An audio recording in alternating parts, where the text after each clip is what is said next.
Love prairie sportsmen? Become a member of Pioneer PBS today. I didn't have any business. My May, June, July sales tax that I collected, all combined, all 3 months put together, was less than $3. And now I don't even see the coyotes anymore. While I'm riding, it's just the pressure from the donkey keeps the coyote out of the pasture. Our grass production just skyrocketed.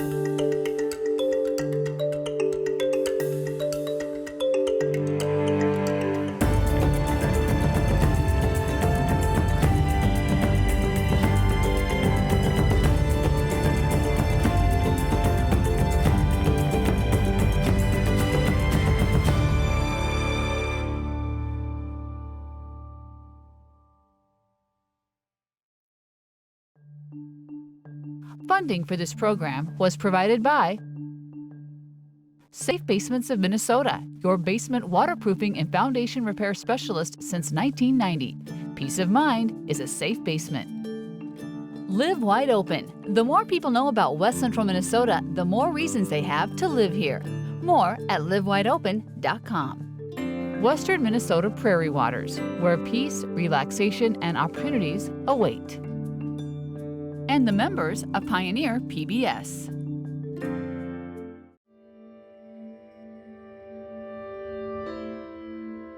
Ice roads.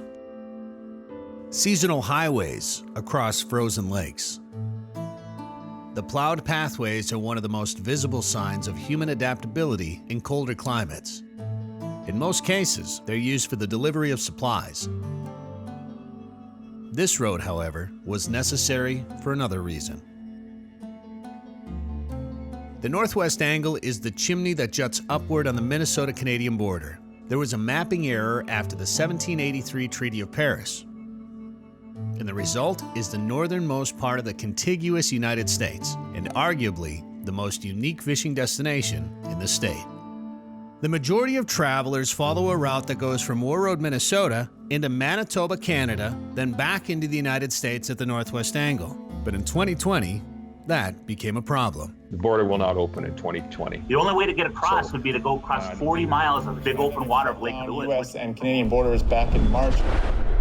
My May, June, July sales tax that I collected, all combined, all 3 months put together, was less than $3. And this is for a business that's, we've been here like 85 years. I mean, we're as established as it gets. I want Americans to be able to go to America, right?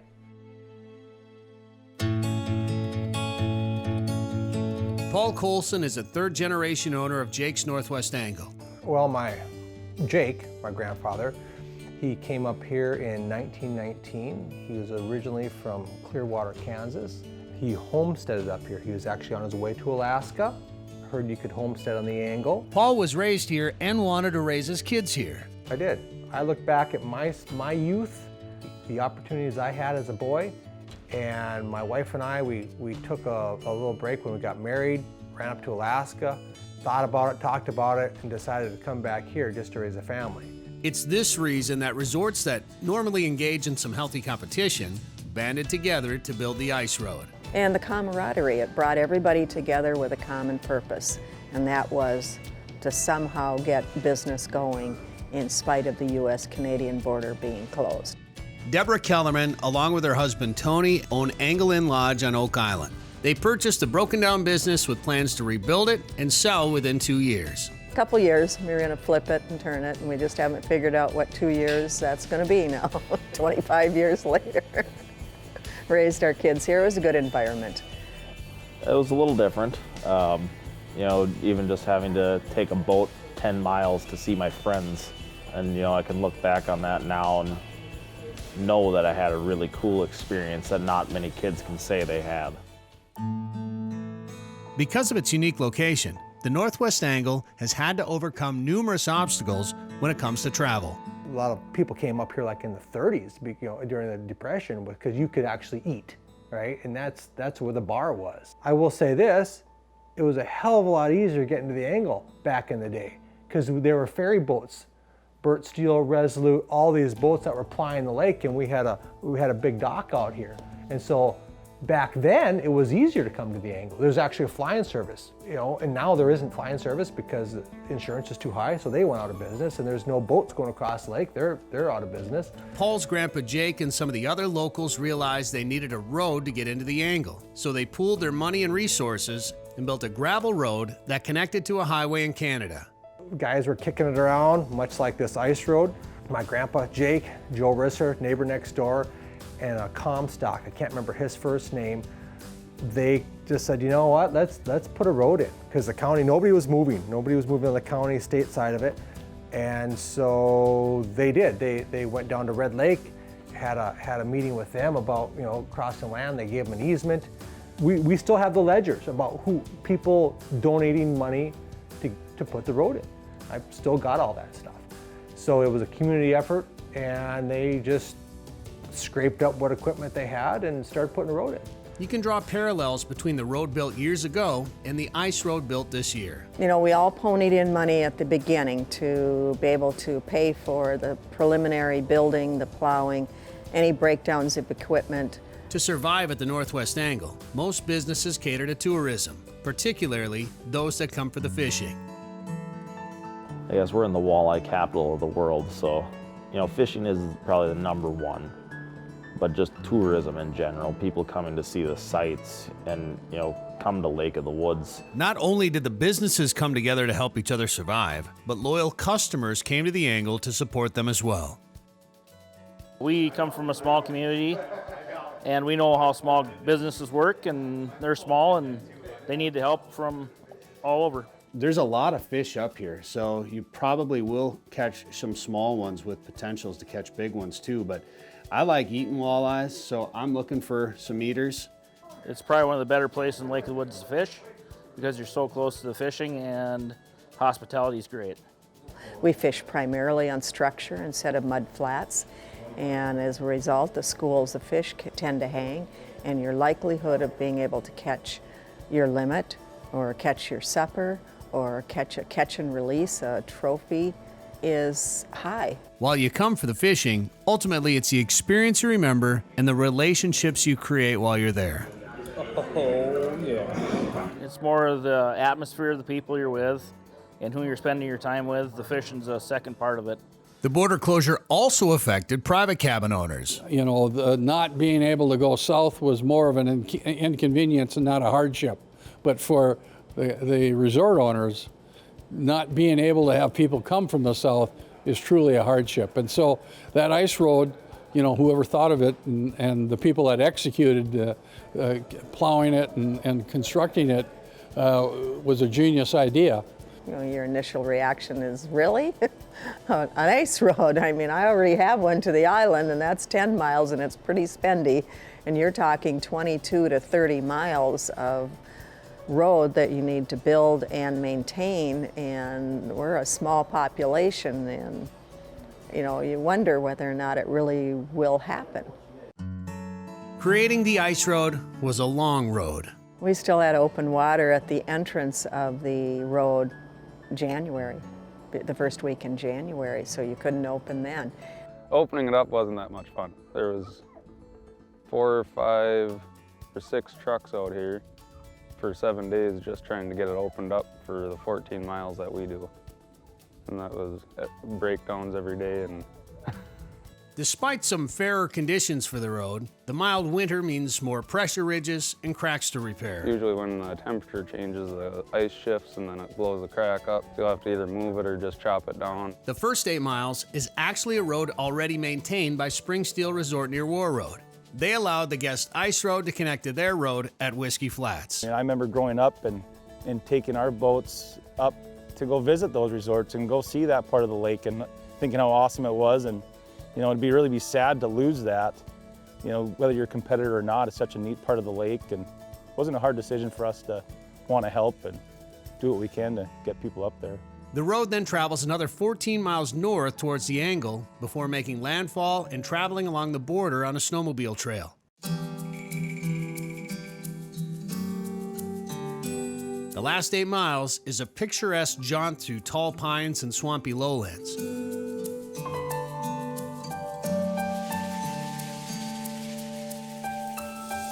before arriving at Jim's Corner and traveling to Angle Inlet along the only gravel road in the area. As spring arrives and the big lake reclaims the road that once carried anglers north, business owners look back on the decision that kept them afloat. You know, I've thought about it a lot. If Herb Brooks had his miracle on ice, the Northwest Angle has now had their miracle on ice. It opened the door, and every resort up here has been very happy to see guests again, have people in their camps, do their businesses, and be able to have a little bit of income that they lost over the summer, but at least to feel normal again. It gave us a chance. That's what it gave us, right? I was down, 87% for the summer. This winter, I'm thinking I'm gonna run about a third of our normal volume, just because we're gonna lose some of March here. It's warming up, so just with the shortened season, yeah, if we're doing a third, but a third is a heck of a lot better than 13%. As of now, nobody knows what the future holds. But if the border doesn't open up back soon, more tough decisions will have to be made by those that reside and work at the Northwest Angle. So we have to find some way forward so we can survive. And I guess, yeah, we'll do whatever it takes, I guess.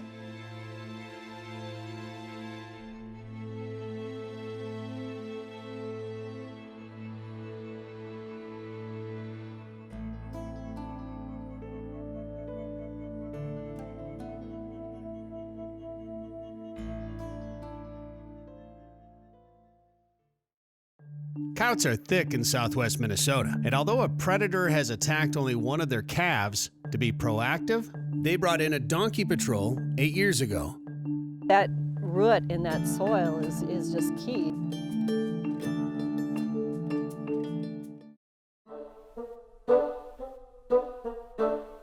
It used to be when I'd go out and ride a pasture in the summer, it was nothing for me to see a coyote while I was out riding a pasture.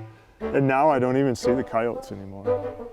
While I'm riding, it's just the pressure from the donkey keeps the coyote out of the pastures.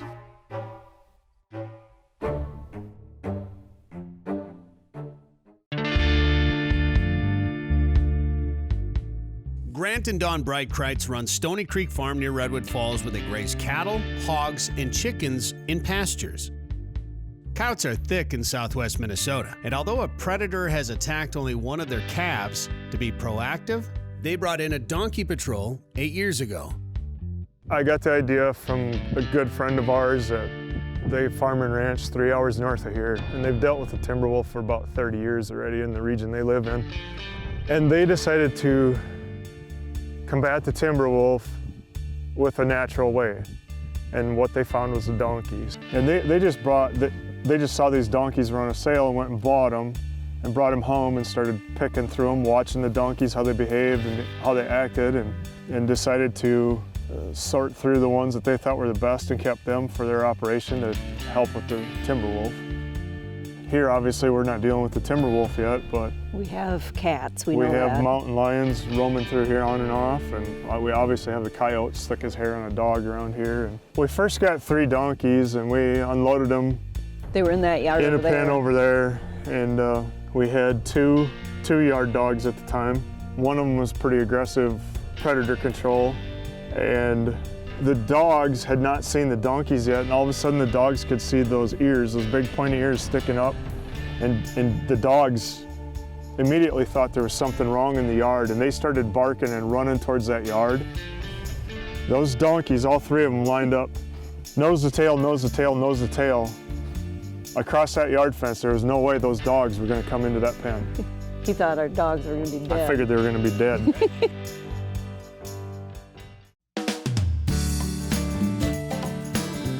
Grant and Dawn practice rotational grazing. Their pastures are divided into paddocks and cattle are moved from one to another. Chickens are rotated in 3 to 10 days after the cattle. This last year we had issues with a coyote with chickens, but it was also our first year with chickens, so we will use the donkey every place we think we need it to protect our livestock. We've been blessed to have friends that foal a few donkeys every year, so we've been buying yearlings from them for a couple $100 a head.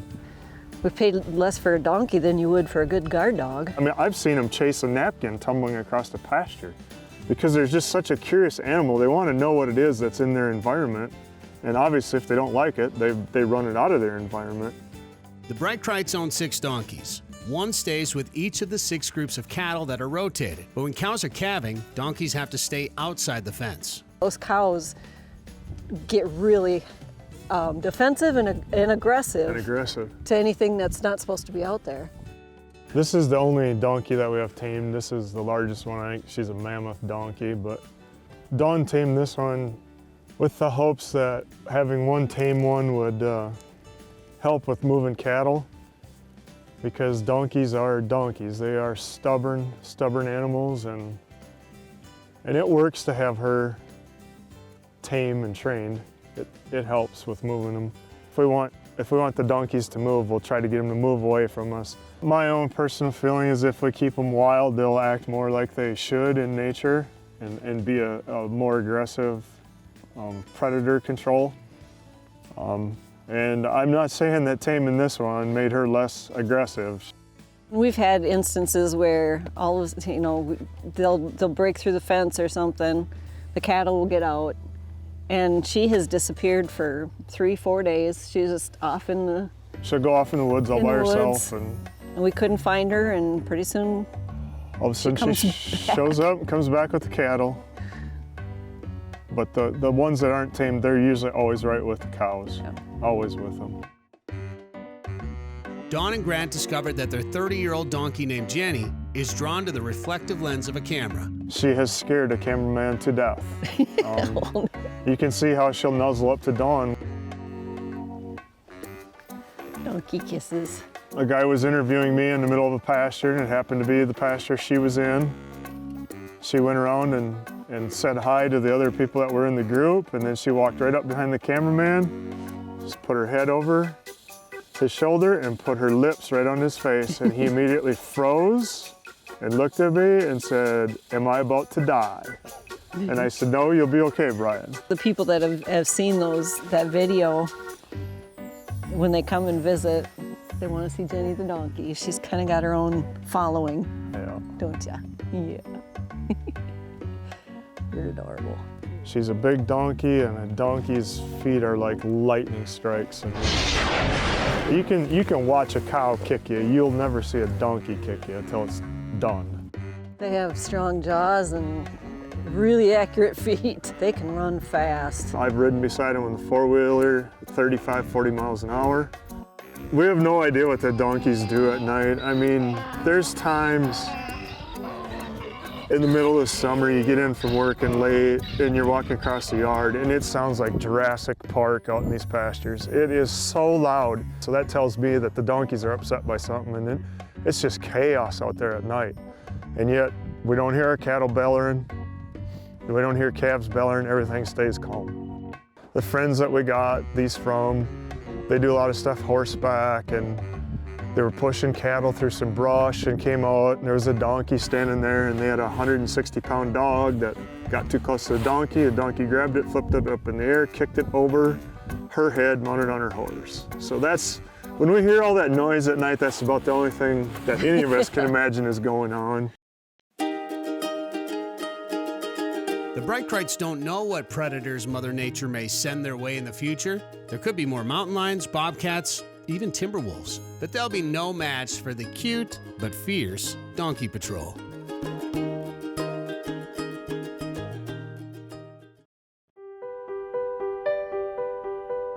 "24 years ago, Grant Bright Krite's parents, Carl and Deanna, surprised him by calling it quits from farming. Mom and Dad had made a commitment to each other that when they turned 50 years old, they were either gonna continue farming or look at doing something else, and to my amazement, my mom and dad decided to quit farming. His parents went on to other things, and Grant and his wife Dawn took over the farm.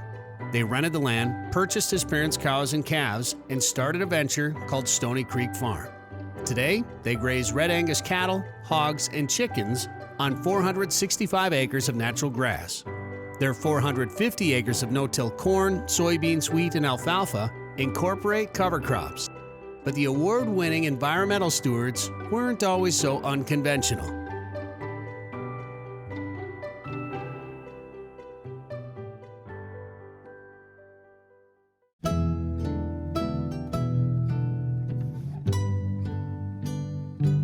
We started out what I would call very conventional. I mean, we did everything we could the way our neighbors did.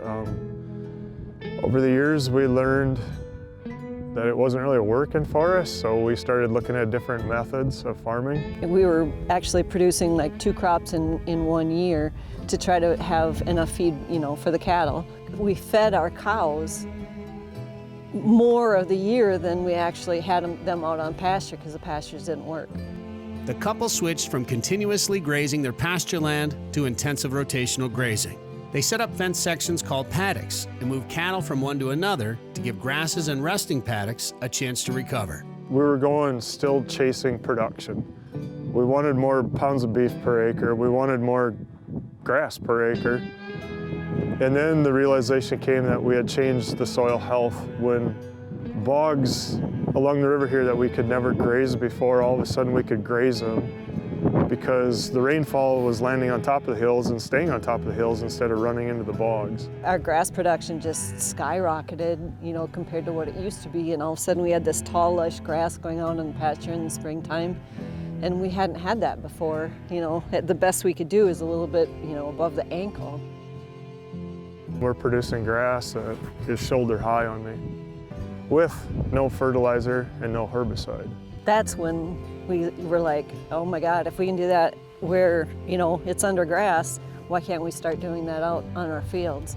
And that's really when everything intensified and our journey really started down that regenerative path.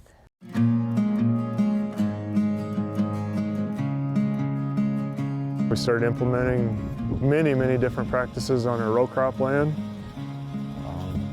Added more diversity to our cropping, added cover crops in, and 10 years ago we made the switch at the last crop to 100% no-till.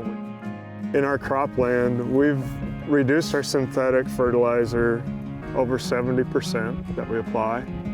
We've reduced our herbicide over 60% that we use. We're not organic. It's a long-term goal, but just doing that and still maintaining the yields, respectable yields within the county has really changed our operation. Among their many honors, the Breitkreuz received the Regional Environmental Stewardship Award from the National Cattlemen's Beef Association. The impact of a cow on the land, it can't be measured, as long as it's done correctly. What comes out of a cow can't be duplicated in science, in a lab, anywhere. There's so many living organisms that follow that cow, that are in that cow, that are expelled on the land, that help feed the biology in the soil. It's just unbelievable. When we started changing things, especially in the grazing system, it was really hard on my dad. He would never directly talk to Dawn and I. He would always send it through my mom, the filter. And it's like, look at those kids are wasting all that grass. And we begged Dad to come into the classes that we'd have here on the farm or the field days, the pasture walks that we'd have. And eventually my dad did come. Yep. And then he realized what we were doing. We weren't wasting grass, we were building fertility. That was our weed pressure program. And now my dad's the biggest champion of this of anybody. I mean, he's pretty proud now. He's pretty proud of it, and he does a lot of our harvest here on the farm. He's actively farming again. He loves it now, seeing what we're doing, and he'll get done harvesting a small grain crop for me running the combine, and right away it's like, can you get the no-till drill hooked up? I got to get cover crops put in there. He knows how important that is now for our operation, is to have a living root in the soil at all times is our goal.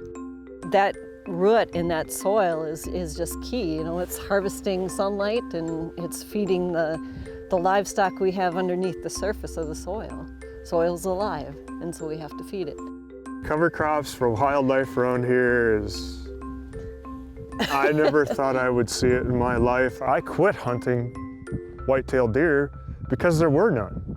I mean, if we'd get one every 3 or 4 years, now the guys I got out here hunting, You know, this year on 84 acres of our pasture land, they harvested 11 deer this year. We're now 120 plus deer on this farm in the winter. It's a food source for them. The pheasants are coming back, birds that we've never seen before, the insect population, you know, the beneficial insects, just an explosion of those. It's just crazy, everything. It's like we've got a magnet here. The bonus is feeding the livestock, our own livestock, on those cover crops. Neighbors stop and ask and look and watch, and we do have neighbors in the community that are starting to shift their practices to the way we do it. As human beings, in anything, we can decide if it's going to make it or if it's going to fail. And so it comes back to the producer having the right mindset that we're going to make this work on our farm, and we will, and they will.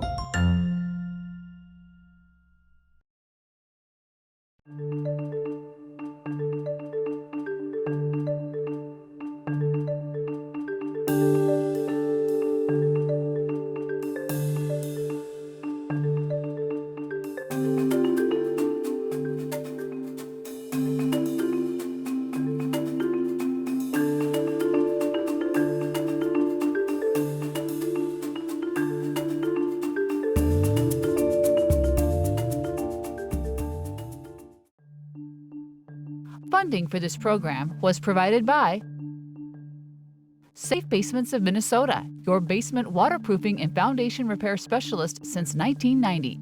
Peace of mind is a safe basement. Live Wide Open. The more people know about West Central Minnesota, the more reasons they have to live here. More at livewideopen.com. Western Minnesota Prairie Waters, where peace, relaxation, and opportunities await. And the members of Pioneer PBS. Up the hole, yeah. Eat your walleye. Oh yeah. There's one for the bucket. Look at that, and he absolutely inhaled. So what I'm using right now is a Hyperglide. It's like a Jigging Rap, only it's got these wings. So when you jig it up, it kind of floats and swims down. And he chased that thing up. I started to get a little bit more aggressive with it. He chased that thing up, and then on the way down, he absolutely inhaled that thing. And I actually tipped it with a whole minnow. A lot of times I'll just use part of a minnow, maybe a minnow head or even a minnow tail. And I put the whole minnow on there, and he's got this whole minnow and this whole Hyperglide in his mouth. And they have been tight-lipped today. It's high sun, it's bright and sunny, it's late season. There's been a lot of pressure up here.